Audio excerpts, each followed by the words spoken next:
Hello hello साथीहरू सबैजनालाई शुभ बिहानी शुभ प्रभात माया सबैजनामा बुवा आमा दाजुभाइ सबैजनालाई सम्झना किनकि सबैजनालाई यसो सम्झना गरौँ सबै गफगाफ गरौँ भनेर हामी सधैँ आमा छोरी आउँछौँ होइन। मेरी आमालाई पनि ठुली गरेँ, एकदम चिताको काम पुरा होस् जे चिता मेरी आमालाई नि ठुली गरेँ। बिहान उठो यताउति गरौँ, अब खानेकै कुरो आउँछ होइन। यसो अब के खाउँ है, तरकारी भनौँ के खाउँ है भनौँ, भातको त त्यति उयो हुँदैन रहेछ किनकि एकैचोटि गरेको हुन्छ। आज तरकारी के खाउँ भनौँ, आज के पकाउने भनौँ, त्यस्तै उस्तै हुँदो रहेछ साथीहरू।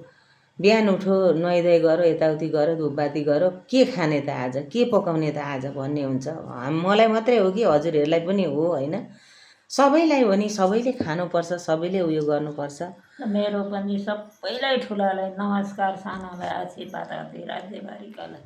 ल मेरो आमाको पनि सबैजनालाई आशीर्वाद छ होइन। यस्तै गन्थन गर्दै हामी आमा छोरी सधैँ आउँछौँ होइन, सधैँ आउँछौँ हजुरहरूको माझमा। किनकि यसो आउँदाखेरि यसो हजुरहरूसँग गफगाफ गऱ्यो भने नि मुड पनि हाम्रो अलिक फ्रेस हुँदो रहेछ। मेरी आमा पनि उज्यालो हुनुहुन्छ र त्यसैले म सधैँ आउँछु। हस् त अहिलेलाई, भोलि फेरि हामी आमा छोरी आउने नै छौँ।